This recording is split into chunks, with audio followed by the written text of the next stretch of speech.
En direct du Salon des entrepreneurs à Marseille avec Corinne Versini. Bonjour. Bonjour. L'entreprise Genesync qui est implantée à côté d'Aix-en-Provence et qui est une spécialiste de l'encre. Mais alors l'encre pour écrire, mais avec des capacités et des avantages absolument extraordinaires. C'est très lié à l'innovation et très lié aux nanotechnologies, votre produit. Exactement. Nous fabriquons en fait des nanotechnologies que nous mettons dans des solvants pour après les imprimer. Donc c'est pour ça qu'on appelle ça des encres. Mais en fait, ça a des propriétés extraordinaires parce que c'est conducteur et semi-conducteur, donc c'est électronique. Et est-ce que vous pouvez me donner un exemple d'utilisation de ces encres électroniques? Ah bien sûr, vous avez sûrement un smartphone dans votre poche. Et l'écran est fait en impression avec des encres électroniques. Mais vous faites ça depuis Aix-en-Provence? Oui, exactement. Et on a même, nous, on est leader mondial au niveau de l'innovation. On est en innovation de rupture et on est les champions du monde de l'encre électronique conductrice. Mais vous devez avoir quand même beaucoup de concurrents. Ah, on a beaucoup de concurrents. On a des très gros concurrents comme Dupont de Nemours, par exemple, qui jusqu'à présent... Entreprise très traditionnelle au départ. Oui, c'est ça. Et Dupont était jusqu'à présent le champion de l'encre conductrice au niveau de la température parce qu'il faut baisser les températures de fusion de ces encres pour pouvoir déposer sur tous les substrats. Parce que si on veut faire des capteurs dans le domaine du médical, dans le domaine du textile, il faut éviter de chauffer, sinon ça va brûler assez rapidement. Eh bien, on a battu Dupont parce que Dupont, lui, avait une encre qui était conductrice à 60 degrés et nous, on l'est à température ambiante. Donc aujourd'hui, on est les champions du monde. Comment on vient vous chercher à Aix? Comment les grandes entreprises qui peuvent être vos clients savent que vous existez? Bizarrement, je pensais que ce qu'on appelle le business to business, c'était quelque chose qu'on ne faisait pas avec les réseaux sociaux. Eh bien si.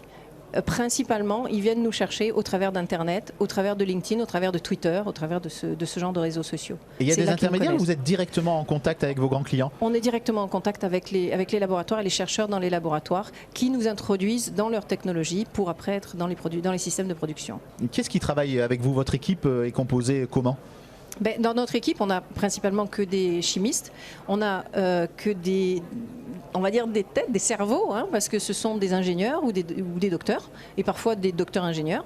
Et on a 19 personnes. Sur les 19 personnes, il y en a une qui ne fait pas de la recherche. Et vous trouvez tous ces gens-là sur place ici? Parfois, on est obligé de les chercher un petit peu plus loin. Mais on travaille avec l'Université d'Aix-Marseille pour essayer de développer les formations sur place. On parle beaucoup de l'attractivité du territoire. Ces gens, quand vous allez les chercher à l'extérieur, ils sont contents de venir travailler sur le territoire d'Aix-Marseille? Évidemment, le territoire d'Aix-Marseille a une attractivité pour le bien vivre, on va dire, pour le plaisir de vivre qui est extraordinaire. Maintenant, il faut qu'on développe le reste, le côté économique. Mais ça, c'est de notre responsabilité à nous, entrepreneurs. Est-ce qu'il y a un réseau d'entrepreneurs? Est-ce que vous travaillez avec d'autres entrepreneurs qui sont très proches de vous, sur des solutions proches?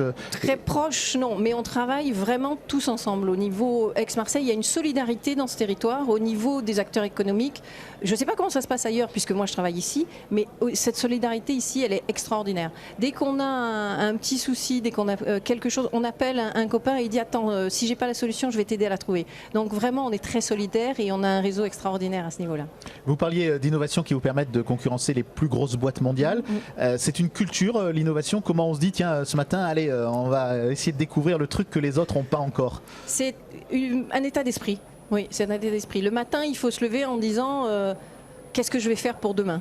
Voilà. Et inventer demain. On fait du Jules Verne tous les jours, nous. Donc, et c'est ça qui nous plaît.